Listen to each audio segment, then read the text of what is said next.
I'm so happy to see Lalita leading in English. बहुत ही अच्छा लग रहा है ललिता को देखते हुए कि अंग्रेजी भाषा में वो अगुवाई कर रही है. प्रभु उनको बहुतायत से आशीष दे. I know David sir is working very hard for some project, but I would request him to come here and help us translating in Hindi language. Why don't you put your hands together to welcome him?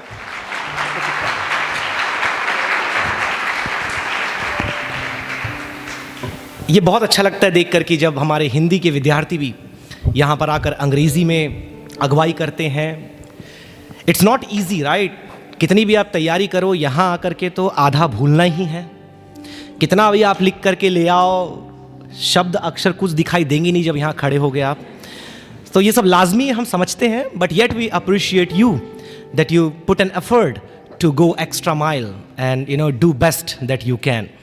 So the passage is actually, anybody could open the passage. It is book of Ecclesiastes chapter 5 beginning from verse number 8. सबोपदेशक का पुस्तक 5वां अध्याय 8वां पद से लेकर. And then you all know that it has been almost a year we have been looking into the book of Ecclesiastes. और आप सभी जानते हैं कि एक साल होने वाला है, हो गया है कि हम सबोपदेशक के पुस्तक से हम सीख रहे हैं. And the previous series, not the previous message that I spoke here, previous series that I gave on Ecclesiastes, it was from chapter 5 verse 1 down till 7.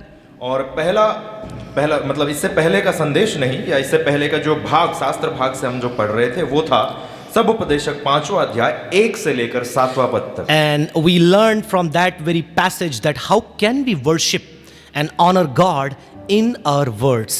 और उसी शास्त्र भाग से हमने ये सीखा कि हम परमेश्वर को अपने शब्दों से कैसे आराधना कर सकते हैं. And what does it mean to worship God when we speak the words?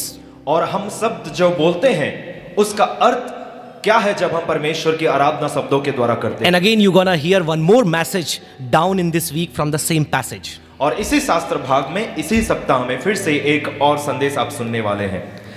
Now let's go to the second part of that chapter.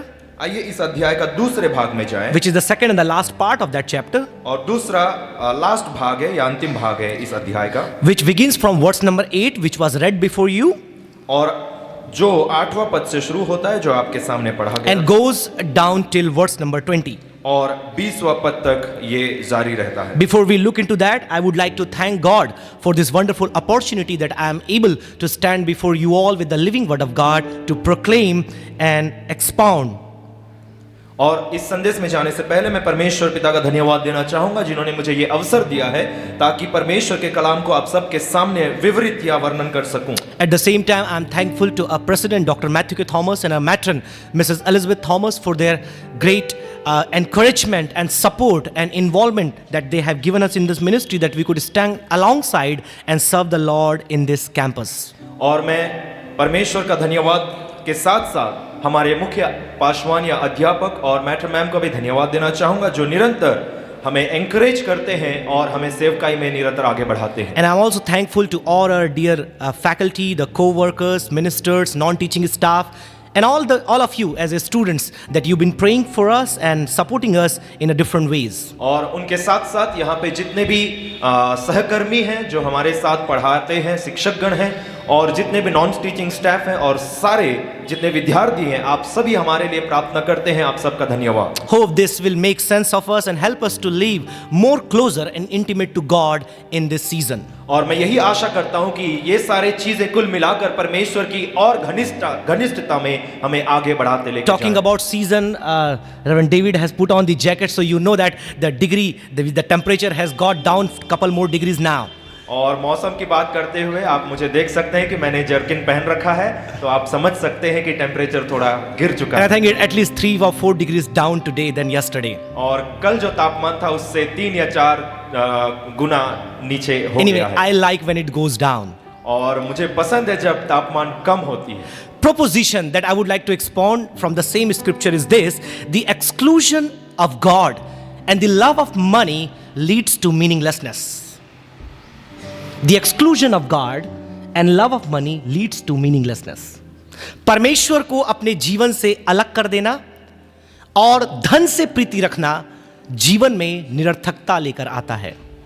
The exclusion of God in your life and love of money leads you towards meaninglessness. और परमेश्वर को अपने जीवन से अलग कर देना और पैसे को अपनाना आपके जीवन को निरर्थक कर देता है. And there are several ideas you can see here, but the time that is ahead of me, I would like to draw 5 nuggets out of this passage that would help us understand the difference between God and money, or let's to say to understand the money better in our time. और इसमें बहुत सारी चीजें, भिन्न प्रकार की चीजें हैं कहने के लिए, लेकिन इस शास्त्र भाग से मैं सिर्फ 5 चीजें आपके सामने लेकर आऊंगा ताकि पैसे क्या होता है या धन क्या होती है आप अच्छे तरह से समझ सकें. So some of you think that I chose the money passage. No, this passage chose me. और आप सब सोच सकते हैं कि मैंने पैसों के ऊपर शीर्षक को चुना है. नहीं, ये शास्त्र भाग ने ही मुझे चुना है. I was just browsing through book of Ecclesiastes. As you know, we are looking from chapter 1, and then we happen to come here and look into this passage. और आप सब जानते हैं जैसे सबोपदेशक का पुस्तक से हम निरंतर पढ़ाई कर रहे हैं या अध्ययन कर रहे हैं, और आज हम 5वां अध्याय का दूसरा भाग में or else my students will tell me Mahatma Gandhi. और नहीं तो हमारे जो विद्यार्थी हैं सर को कहेंगे Mahatma Gandhi. So only my student understood the meaning of that statement. Okay, so let's look into these 5 things one by one. आइए इस 5 विषयों को एक के बाद एक अध्ययन करेंगे. The very first thing, or the very first point you will see reflected on your screen. Next slide. It says, I would request once again someone to read clearly the verse number 8. कोई 8वां पद पढ़ के मदद कीजिएगा. यह लिखा है, यदि तू किसी प्रांत में निर्धनों पर अंधेर और न्याय और धर्म को बिगाड़ता देखे तो इससे चकित ना होना, क्योंकि एक अधिकारी से बड़ा दूसरा रहता है जिसे इन बातों की सुधि रहती है और उनसे भी और अधिक बड़े रहते हैं. First point, money, or in bracket I have put there, the love of money is the cause of corruption. और जो पहला विषय हम देखते हैं कि धन से प्रेम करना जो है वो भ्रष्टाचार को लेकर आता है. And you may sometimes wonder why I chose this title. और आप सब सोच सकते हैं कि इस शीर्षक को मैंने क्यों चुना. God versus money. परमेश्वर और पैसे के बीच में तुलना. परमेश्वर बनाम. ओके. परमेश्वर बनाम पैसे या धन. Because you can see in this world, either there are people who are going after money, prosperity or wealth, or there are people who are going after God. तो इस दुनिया में आप देखते हैं 2 प्रकार के लोग हैं. या तो ऐसे लोग पाए जाते हैं जो परमेश्वर के पीछे हो लेते हैं, या तो ऐसे लोग पाए जाते हैं जो धन के पीछे करते हैं. And why do we have to look into the life of Solomon when we are talking about money? तो पैसों की बात जब करते हैं या धन की बात करते हैं तो हमें सोलोमन के जीवन के बारे में क्यों देखना. And I don't need to answer you that question. और मुझे ये सवाल का प्रश्न देने की जरूरत नहीं है. Because if anybody could understand better about money in this world, or the world that has gone, or world that will come, that is Solomon. और आज की जो अतीत या देखें या वर्तमान देखें या भविष्य की दुनिया को देखें, सोलोमन से ज्यादा बढ़कर पैसे या धन के बारे में समझ रखने वाला और कोई नहीं था और है और ना होगा. And why he had the wide range of understanding? Because he himself had the wide range of wealth possession. और इतना अच्छी तरह से पैसों के बारे में या धन के बारे में उसका विचार धारणा कैसे था, क्योंकि उससे ज्यादा बढ़कर धनी व्यक्ति नहीं था इस पृथ्वी पर. We don't have time to go into the Bible passages, but you all know that Solomon was one of the wealthiest king that ever lived on the face of this earth. और आप सब जानते हैं, हमारे पास समय पर्याप्त नहीं है, लेकिन आप सब जानते हैं सोलोमन जो था धनी राजाओं में से एक राजा था इस पृथ्वी पर जो थे. And even the richest people you hear today about, let's say about Elon Musk or the Jeff Bezos or the Rockefeller or the Rothschild, all of these people could not come close to King Solomon. और आज के वर्तमान काल में जितने भी धनी लोगों के नाम आप पढ़ सकते हैं, वो जितने भी कुल मिला के जितना भी संपत्ति उनके पास था, वो सोलोमन के करीब भी नहीं आ पाते. I was trying to look into some of the scholars that if Solomon would be alive today, what would be the amount of wealth he would possess. और मैं कई वैज्ञानिक विद्वान लोगों की जो चर्चा है वो जब पढ़ रहा था तो वो लोग ये चर्चा को लेकर आए. So I had very hard time calculating because it was some multi-trillion dollars of money. और बहुत ही मुश्किल गया उसको गिनने के लिए, क्योंकि ये अरबों से बढ़कर पैसे थे सोलोमन की जब Sir used the word Arab, and I also had hard time because we schooled in Hindi medium. So we begin from, ikai, dai, sakda, hazar, Arab, kharab, and then Shankh, Padum, Neel, Das Neel, and you can go on with uncountable zeros, and there you reach the amount that or the wealth that Solomon possessed. और जितना sir ने बोला हिंदी में उतने तो sir के आते नहीं है, लेकिन जितना आप इन्फिनिटी तक पहुंच जाएं और एक ऐसा समय आ जाए जहां आपके पास और शून्य लगाने के लिए जगह नहीं बाकी रहेगा, तब आप समझ जाएं कि सोलोमन के पास इतना धन था. So there would be no right person to tell us what money and God means, what money versus God compares in our life than King Solomon himself. इसीलिए सोलोमन राजा से बढ़कर पैसा बनाम परमेश्वर के बारे में तुलना करने वाला व्यक्ति, चर्चा करने वाला व्यक्ति और कोई नहीं हो सकता. And you know that entire book of Ecclesiastes, as we had been looking into this, we know that there is meaninglessness in life if you exclude God from your life. और सगुपदेशक का पुस्तक में हम जितना चर्चा कर रहे हैं और अभी भी करेंगे, तो आप ये बात को समझ जाएंगे कि परमेश्वर को जब आप अपने जीवन से दूर कर देंगे और पैसे को अपनाएंगे तो परमेश्वर आपके जीवन में कोई लाभ नहीं होगा. And let me give you one key how to read the book of Ecclesiastes. और मैं आपको एक तरीका बताना चाहूंगा कि सगुपदेशक को आप कैसे पढ़ पाएं. You read any part, any passage, any scripture of this book, you have to read it in the light of the final conclusion that Solomon has given. और आप जो भी शास्त्र भाग को इस पुस्तक में पढ़ते हैं या कोई भी अध्याय को पढ़ते हैं, आप इस चीज को मद्देनजर में रखते हुए पढ़े कि सोलोमन का सारांश क्या था. What last 3 verses tell us explains the entire scripture portion of this portion of writing, to say the whole book of Ecclesiastes.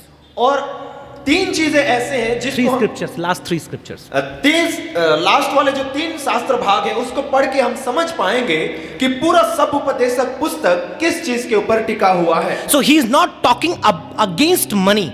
और सोलोमन जो है वो धन के विरोध में बात नहीं करता. But he is talking against money if you exclude God from your life. लेकिन वो इस बात को आगे रखता है या इस बात की चर्चा करता है कि पैसे के विरोध में ये बोलता है कि जब आप परमेश्वर को अपने जीवन से दूर कर दोगे. Let's go back to point number 1.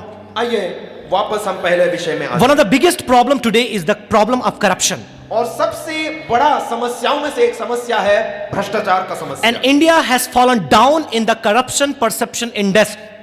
और जितना भी भ्रष्टाचार की जो सूची है उसमें भारत जो है वो नीचे आ चुका है. And many countries are following the way of corruption. और बहुत सारे ऐसे देश हैं जो भ्रष्टाचार की ओर आगे बढ़ रहे हैं. And many sociologists, anthropologists have told us that corruption is the one of the biggest root cause of all the social or the human evil prevalent in world today. और मानव विज्ञान और ऐसे कई विज्ञान जो कहते हैं कि आजकल की समस्याएं जो दुनिया में पाए जाते हैं उसका जड़ जो है वो भ्रष्टाचार है. Whether you talk about the issue of poverty, और आप चाहे गरीबता के ऊपर चर्चा करें, you talk about the issue of unemployment, और जो जिसके पास नौकरी नहीं होता उसके बेरोजगारी के ऊपर बात you करें, talk about the inequality of the distribution of the resources, और जो चीजें हमें प्राप्त करता है उसमें जो उतार चढ़ाव या भेदभाव है उसमें देखें. you talk about the inaccessibility of the good health system or the education system, और जो अच्छी स्वास्थ्य पाने की जो प्रक्रिया है उसको लोग पहुंच नहीं पाते उसके बारे में बात करें. many sociologists have agreed that this all one or the other way connects to the issue of corruption in the world. और सामाजिक वैज्ञानिक जो है वो सारे यही बात को आगे रखते हैं कि सारे जो प्रॉब्लम्स या समस्याएं हैं सारी चीजें भ्रष्टाचार से. And I love how the way Solomon explains this problem so wonderfully 3000 years before. और करीब 3000 साल पहले सोलोमन जिस तरीके से इसको वर्णन करता है उसको देखकर मैं बहुत ही आनंदित होता हूं या बहुत ही मतलब पसंद है. जब In the year 2017, और 2017 साल में there were couple of economists came together. और कुछ ऐसे थे जो अर्थशास्त्री लोग इकट्ठे हुए. And before they publish in the Journal of Economy, और इकोनॉमी का जो जर्नल में इस चर्चा को पब्लिश करने से पहले they did a survey. और उन्होंने एक सर्वेक्षण किया That what is the main cause of corruption? कि इस भ्रष्टाचार का मुख्य कारण क्या है. Why people are corrupt? क्यों लोग भ्रष्ट हो रहे हैं? Why would people choose to go on the way of corruption and continue despite the fact they know what are the problem resulting from it? Why they continue to go in the way of corruption? क्यों लोग इस बात को जानते हुए कि भ्रष्टाचार का परिणाम क्या है, फिर भी भ्रष्टाचार की ओर क्यों आगे बढ़ रहे You हैं? would not believe they came up with a list of 10 and 12 causes. और आप यकीन नहीं कर पाएंगे, उन्होंने लगभग 10 से 12 कारण आगे लेकर आए। And you know what was the number one? आप जानते हैं पहली बात क्या है? Love of money. वो है पैसों से प्रेम। Before you go to the book of Timothy, means the letter of Paul to Timothy, और जो पौलुस के द्वारा लिखी गई पत्री, तिमोथियुस की पत्री जो थी, उसमें जाने से पहले, where Paul himself said that the love or the greed of money is the root of all evil. जहां पौलुस ने खुद इस बात को लिखा है कि पैसों से प्रेम करना सारे बुराइयों का शुरुआत है या जड़ है। Almost 1,000 years before time of Paul, to say from here 3,000 years before, King Solomon has already said that the root cause of corruption is the love of money. और जब पौलुस बोला था उससे 1000 साल पहले और आज से 3000 साल पहले सोलोमन ऑलरेडी कह चुका था कि पैसों से प्रेम रखना सारी बुराइयों का जड़ है। And that's why I believe that Bible is timeless, or it elapses the time frame of humanity. और इसीलिए मैं विश्वास करता हूं कि जो बाइबल है वो मनुष्य की जो समय की सीमता है उसको And book of Ecclesiastes is one piece of writing that explains the world perfectly, flawlessly today. और समुपदेशक एक ऐसा पुस्तक है जो वचन को अच्छे तरह से या सबसे उत्तम रीति से समझाती है। World explains the world. दुनिया को अच्छे तरह से समझाती है। There is no piece of writing by any author or any ecologist that explains the world so beautifully, clearly and as it is as the book of Ecclesiastes. सब उपदेशक जो पुस्तक है उसके तुलना में अगर कोई भी पुस्तक या कोई भी लेखक के बारे में तुलना करे तो कोई भी सामने ना खड़ा हो सकता, क्योंकि दुनिया के बारे में इतना उत्तम चीजें सब उपदेशक की पुस्तक बताती है। So Solomon says, do not wonder. तो सोलोमन कहता है आप सोच में मत पड़ो, do not marvel when you see the corruption on the street. और आप भ्रष्टाचार को जब सड़कों पर देखते हो तो अचंभा मत होना। Do not wonder when you see the poor people are being abused, marginalized. और निर्धनों के ऊपर जब भ्रष्टाचार होता है या उनको जब भेदभाव किया जाता है तो अचंभा मत होना। It's the result of the love of money. क्योंकि ये जो है पैसों से प्रेम का वजह से है। Let's go to the second point. इसकी दूसरा विषय में जाएं। Verse 10 and 11. 10 और I would request Reverend David to please read the verse जो number 10. रुपए से प्रीति रखता है वो रुपए से तृप्त ना होगा।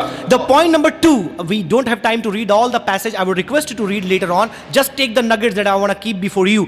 Second point, money, or to say the love of money causes dissatisfaction. और पैसों से प्रेम रखना असंतोष, असंतुष्ट करता है। When you love money, you are dissatisfied. और जब आप पैसों से प्रेम रखते हैं आप असंतुष्ट हैं। If this was said by a poor man, I would not believe. और ये जो बातें हैं एक गरीब इंसान कहता तो मैं उस पर यकीन नहीं करता। If a man who has no money would say that, I would never believe. और एक ऐसा व्यक्ति जिसके पास पैसे ना होता अगर कहता तो मैं कभी विश्वास नहीं करता। But it is coming, this statement is coming from a man who had the highest amount of wealth that man could ever possess. लेकिन ये जो बातें हमारे सामने रखी गई है ये एक ऐसा व्यक्ति के सामने, एक ऐसा व्यक्ति के द्वारा कहा जाता है जो इस दुनिया का सबसे बड़ा धनी व्यक्ति है।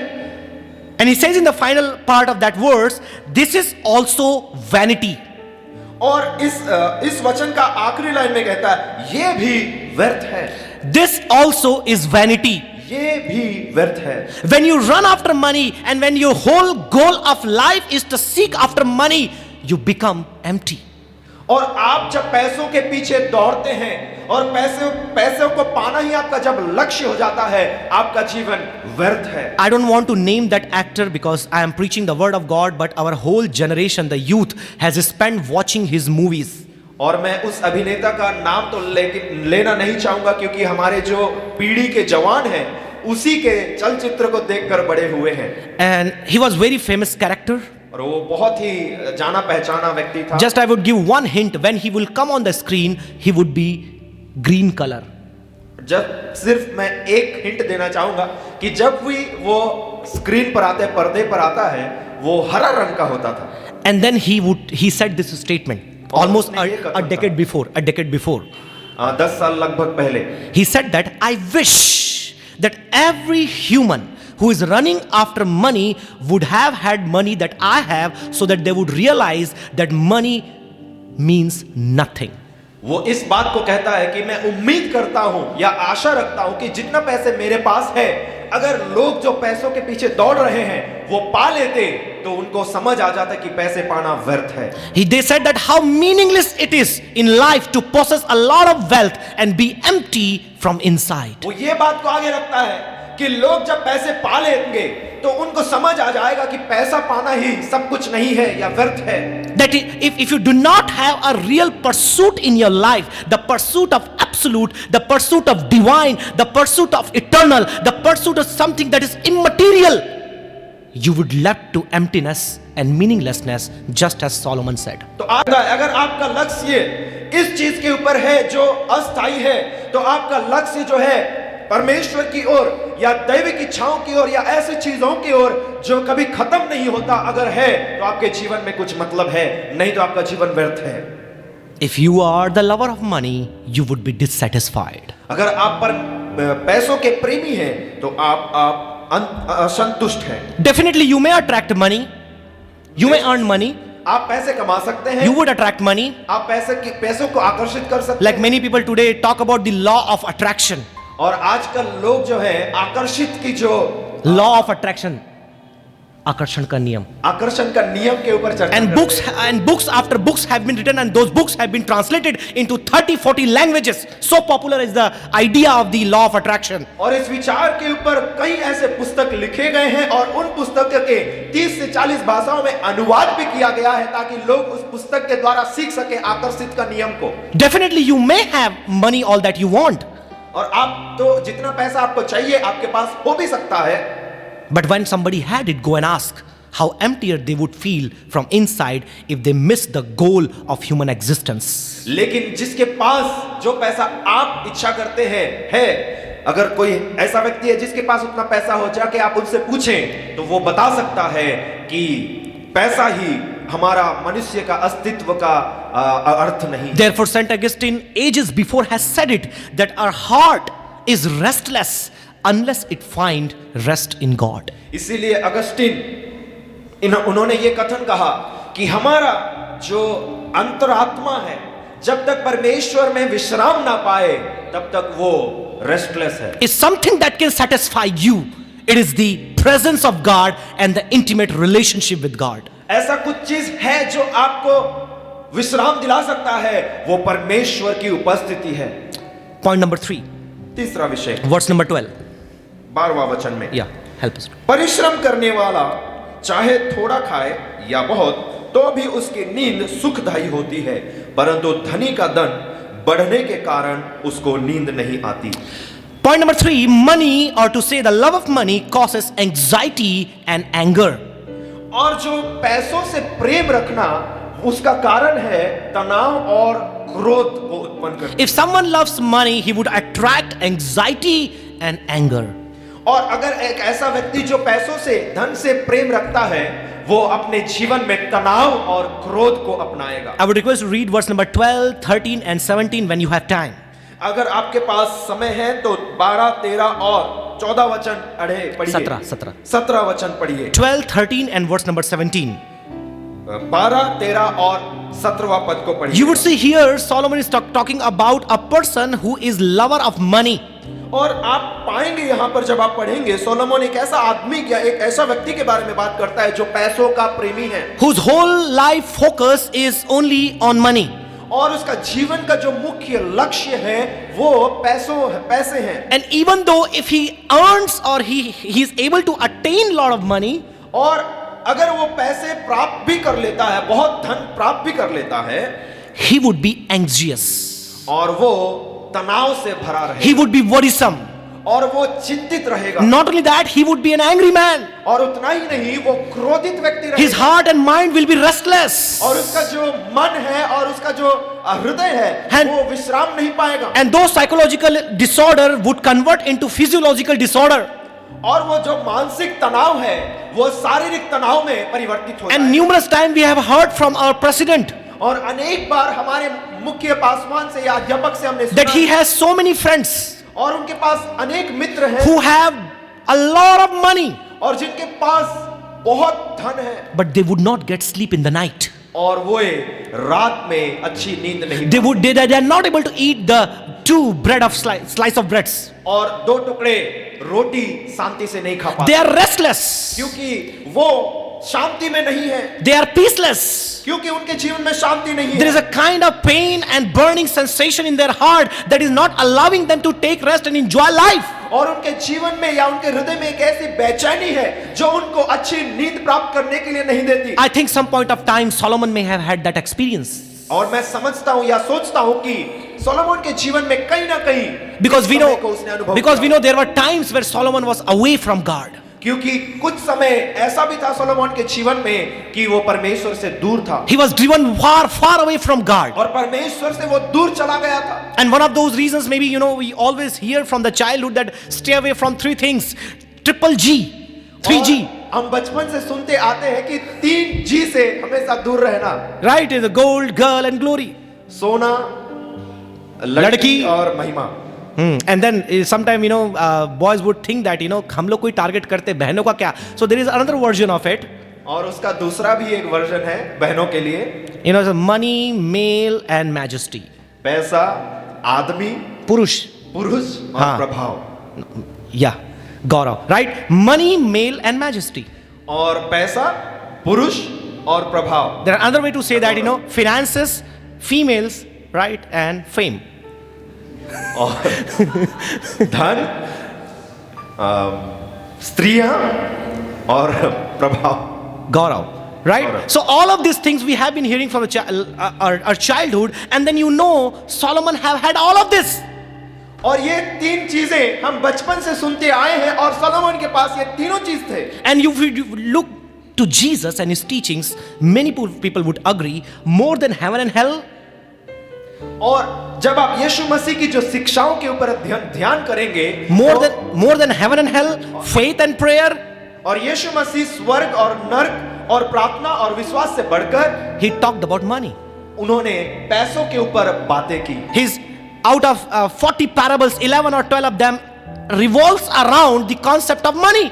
और उनके 40 दृष्टांतों के ऊपर या उनके बीच में कम से कम 12 से 13 दृष्टांत ऐसे हैं जो पैसों के ऊपर केंद्रित हैं। Because he knew that one thing can take man away, it is money. क्योंकि यीशु मसीह इस बात को अच्छे से जानते थे कि एक ऐसी चीज है जो मनुष्य को दूर करेगी परमेश्वर से, वो है पैसे। He boldly said that you can't serve 2 masters, you can't serve mammon and God at the same time. और उन्होंने बड़ी हिम्मत के साथ, धैर्य के साथ ये बात को बोला कि तुम 2 स्वामियों की सेवा नहीं कर सकते, एक साथ पैसों की और एक साथ परमेश्वर की सेवा नहीं कर सकते। Let's go to point number 4. Time is, we are running short of time. I would request someone. चौथा भाग में जाएं। I would request to read verse number 14. आइए हम 14 वचन को पढ़ेंगे। और वह किसी बुरे काम में उड़ जाता है और उसके घर में बेटा उत्पन्न होता है, परंतु उसके हाथ में कुछ नहीं रहता। You look in this verse we see about the lovers of money or someone who is after money. The whole goal of life is money that causes foolishness and meaninglessness.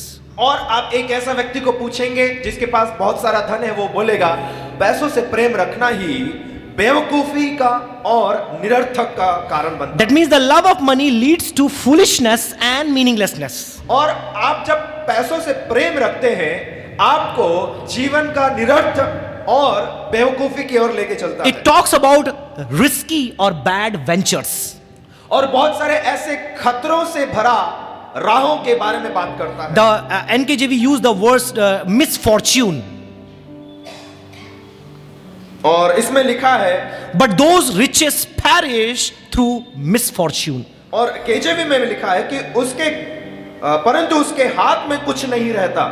The whole money goes into some bad investment. और जो भी पैसे कमाता है वो एक बुरे चीज में लग जाता है। Though because of the love of money he was able to accumulate a lot of money, but sooner than he realizes the money goes out. और बहुत से कम समय में बहुत सारा पैसा कमा तो सकता है, लेकिन वो पहचानने से पहले ही, स्मरण दिलाने से पहले ही कोई बुरे चीज में पैसे उड़ जाते हैं। And not before long. Last week we got a news that there was a man who just went from his home to the gym.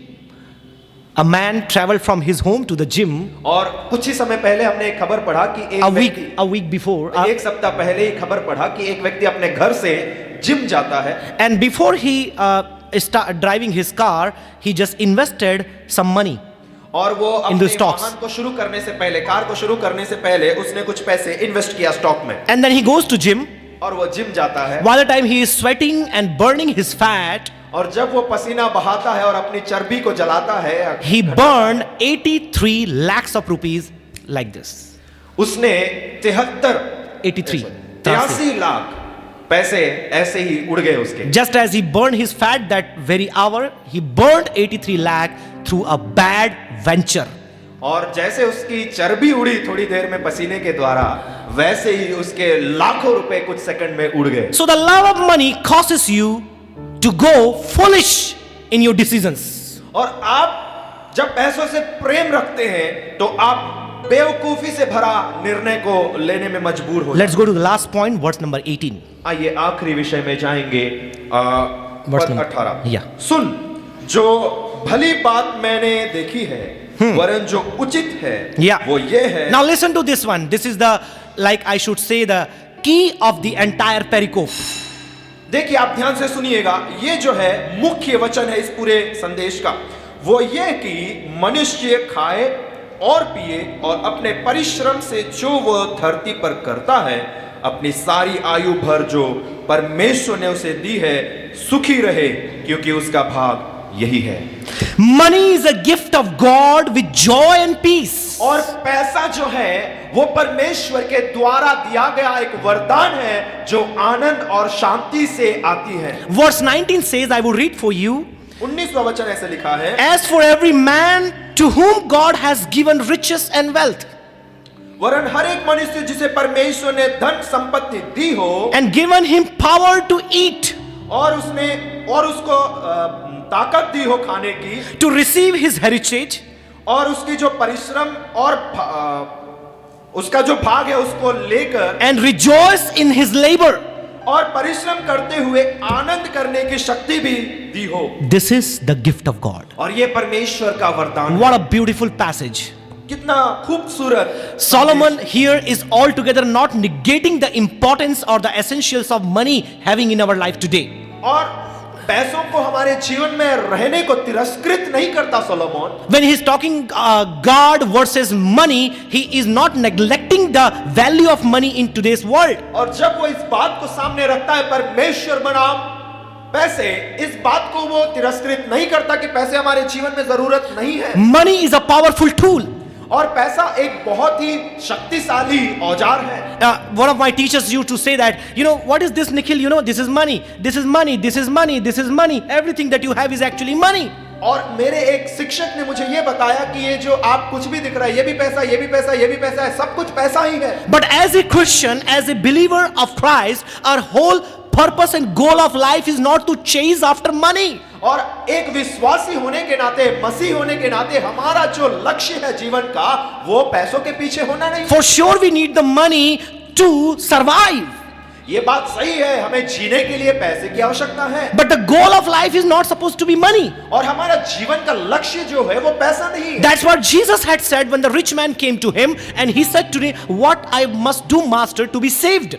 और उसी चीज को यीशु मसीह ने उस धनी व्यक्ति को कहा जो आके यीशु मसीह के सामने प्रश्न किया कि प्रभु, मुझे उद्धार पाने के लिए या स्वर्ग जाने के लिए क्या करना चाहिए. With his divine knowledge, with the spirit of discernment, he saw the man's heart was sold out for money accumulation. He said, sell everything that you have and follow me. और उस व्यक्ति की जो अंतरात्मा को पढ़ने की जो क्षमता थी परमेश्वर यीशु मसीह के पास, उन्होंने कहा कि उसके पास बहुत संपत्ति है, इसीलिए उसको कहा कि तू अपने धन दौलत को गरीबों में बांट दे, फिर आके मेरा अनुकरण कर. Exactly the same message almost 1,000 years before the time of Jesus. Solomon is telling us that if you are the one who has excluded God from your life and chasing after money, lover of money, you will find nothing but the smoke in the end of your life. और उसी बिल्कुल वही संदेश जो यीशु मसीह उस धनी व्यक्ति को कहते हैं, लगभग 1000 साल पहले सोलोमन के द्वारा कहा गया था कि आप जब परमेश्वर को अपने जीवन से दूर कर देते हो और पैसों को अपनाते हो, तो आपका जीवन का अंत एक धुआं, गुब्बारा का धुआं जैसे Because हो जाएगा। the meaninglessness, the word that is used in the Hebrew language here is the hebel. और जो निरर्थ का जो शब्द इब्रानी में वो है Hebel. And Hebel actually is variously explained or defined. One of the most common way to understand it is to chasing after the smoke. You see the smoke is there, but the moment you go and catch and open your hand, you actually have nothing.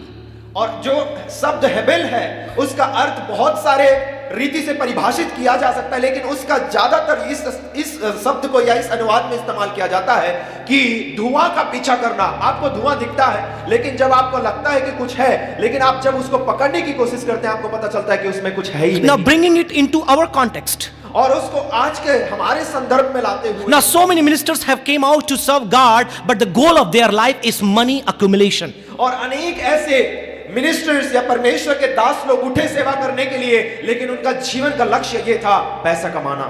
All they want through ministry or the serving of the Lord is to accumulate money for themselves. और उनका जीवन का यही लक्ष्य था कि सेवकाई चाहे कुछ भी करे, पैसा उनका होना चाहिए। They have made God a means to attain the material prosperity. और उन्होंने परमेश्वर को ऐसा परिभाषित किया कि परमेश्वर पैसा कमाने का एक जरिया है। God is a means to accumulate money. और परमेश्वर पैसे कमाने का, पैसे इकट्ठा करने का एक जरिया है। Now I don't want to go into the argument of capitalism versus communism. पूंजीवाद, साम्यवाद. और मैं उस जो सर ने बोला उसके बाद में मैं विचारधारा नहीं पेश करना चाहता। And I don't want to talk about a war between all those people who are money holders and the people who talk about the betterment of the society. और मैं उन चीजों के ऊपर चर्चा नहीं करना चाहता जिनके पास पैसा ज्यादा है, जो पैसों के बारे में बात करते हैं, और दूसरी तरफ जो समाज की भलाई के बारे में बात करते हैं। All I want is that as Solomon, who had the lot of money but understood the sense or the feeling of godlessness in the pursuit of wealth. और मैं सोलोमन की इसी बात को आपके सामने रखना चाहूंगा कि जब वो पैसे की ओर जब घुमा, तो उसने पाया कि परमेश्वर ही जीवन का मूल है। At the end there are two lessons I would give and I will be through. और समाप्ति में आपके सामने दो चीजें रखना चाहूंगा सीखने के लिए। Two takeaway lessons. दो ऐसे शिक्षा जो आपके साथ लेके जा। The very first thing, पहली बात, corruption results from the love of money. भ्रष्टाचार जो है वो पैसों की प्रेम से होता है। Before our economists came together and with their long survey and dissertation told us that love of money is the cause of corruption, Solomon had told it in the revelation of God ages before. और अनेक विद्वान लोग जब इकट्ठे आए, सर्वेक्षण किए, और उनको जब इसका मूल मिला, उससे पहले 1000 साल पहले या कई हजारों साल पहले ही शास्त्र भाग में सोलोमन उस बात को हमारे सामने रख चुका। The second and the most important दूसरी lesson, और बहुत ही महत्वपूर्ण बात, priorities God. Make God of high importance in your life. परमेश्वर को आप सबसे ऊंचा स्थान आपके जीवन में दें। Prioritize God over money. और पैसों से ऊपर परमेश्वर को रखें। And God would give you everything that you need. और परमेश्वर आपके जीवन में जो भी आवश्यकता है वो प्रदान करेंगे। If he could provide for Jesus, अगर परमेश्वर यीशु मसीह के लिए प्रबंधन कर, if he could provide for disciples, और परमेश्वर अगर चेलों के लिए प्रबंधन कर, if he could provide for the first century Christians, और अगर पहली शताब्दी मसीहों के लिए प्रबंधन कर सकते, whereas none of them had money as their goal, जबकि उनके जीवन में कोई भी ऐसा व्यक्ति नहीं था जो पैसों को लक्ष्य बना के जा रहे, none of them prioritized money over God, जबकि उनके जीवन में कोई ऐसा नहीं था जो परमेश्वर को ना रखते हुए पैसों को लक्ष्य बनाया। I believe that if you prioritize God today in your life, you would be satisfied and you will be fulfilled and provided by God himself. और मैं इस बात को यकीन करता हूं, विश्वास के साथ कह सकता हूं कि अगर आप पैसों से बढ़कर परमेश्वर को पहला स्थान देंगे, तो आप संतुष्ट होंगे और आपके जीवन में आप खुश रहेंगे। And I don't have time to talk about the examples of people who were chasing after money and at the end they got nothing and they were bankrupt and vacant and the absence of God was there in their life and they felt that if I would in my life could go after God, I would have had better end in my life. और मेरे पास समय पर्याप्त नहीं है कि ऐसे अनेक लोगों के बारे में कह सकूं जो पैसों को लक्ष्य बना के दौड़ रहे थे और अंत में वो खाली हाथ हो गए और उनके जीवन में ये विचार धारणा आया कि पैसों के जगह में अगर मैं परमेश्वर के पीछे हो लेता तो मेरा जीवन बेहतर होता। We thank God for King Solomon. और हम परमेश्वर का धन्यवाद करते हैं राजा सोलोमन के लिए। I always say that Bible is full of examples, sometimes good examples and bad examples. और मैं हमेशा इस बात को रखता हूं कि बाइबल में अनेक उदाहरण है, कभी-कभी अच्छे उदाहरण, कभी-कभी बुरे उदाहरण। Sometimes some examples too become a copy of it and make it down in our life as a reality. और कुछ जो अच्छे उदाहरण जो हैं वो कई बार ऐसे होता है कि हम उसका नकल करें और उसमें जो अच्छाई है उसको हमारे जीवन में लागू कर दें। And sometimes bad examples to avoid. और कई बार जो बुरे उदाहरण है उसको सीख करके हमें उससे दूर रहना। And this is what Solomon is telling us this morning. और ये आज के सुबह के समय में सोलोमन यही बात को रखता है हमारे That सामने। the exclusion of God परमेश्वर को हमारे जीवन से दूर कर देना and the love of money और प्रेम को अपनाना does not only cause corruption but leads to meaninglessness. और सिर्फ भ्रष्टाचार का कारण नहीं है लेकिन निरर्थ का भी कारण है। And as you're preparing yourself for the ministry और आप अपने आप को जैसे सेवकाई के लिए तैयार करते हैं and you're looking after the places to serve God, और आप इस स्थानों की खोज में हैं कि कहां मैं परमेश्वर की सेवा do not be motivated and led on the basis of the money that you would make. और आप किस तरह से पैसा कमाएं उस विचार धारणा से आप प्रभावित ना हो। Look how best you can serve God no matter where you are. और आप इस बात को आगे रखते हुए चलें कि आप जहां कहीं भी हैं आप सबसे बढ़कर परमेश्वर की सेवा उत्तम रीति से Prioritize God in your personal life. और आपके व्यक्तिगत जीवन में परमेश्वर को पहला स्थान दें। Prioritize God in your ministerial life. और आपके सेवकाई जीवन में परमेश्वर को प्रथम स्थान दें। And I believe that God will fulfill all your needs. और मैं यकीन के साथ कह सकता हूं, विश्वास के साथ कह सकता हूं कि आपके सारी जरूरतों को परमेश्वर जरूर देगा। I know many of you are going through financial crisis. और मैं जानता हूं अनेक लोग आर्थिक समस्याओं से गुजर रहे हैं। But God can bring breakthrough at any moment of your life. लेकिन परमेश्वर आपके जीवन में कोई भी मोड़ पर कार्य कर सकता है। But as Jesus could discern the heart of that rich man, और जैसे यीशु मसीह ने उस धर्मी व्यक्ति का मन को पढ़ लिया था, He is discerning your heart and my heart in this morning. और आज के सुबह आपका हृदय और आपका और मेरा मन को वो जांच रहा है। Are we money prioritizing or God prioritizing? क्या हम पैसों को प्राथमिकता दे रहे हैं या परमेश्वर को? Because the exclusion of God and love of money leads to meaninglessness. क्योंकि पैसों का प्रेम और परमेश्वर को दूर करना भ्रष्टाचार और निरर्थ को लेकर आता May the good Lord bless each one of you. Thank you for being a kind piece of audience and thank you, Reverend David. परमेश्वर आप सभी को आशीष दे और आप सभी का धन्यवाद। Thank you.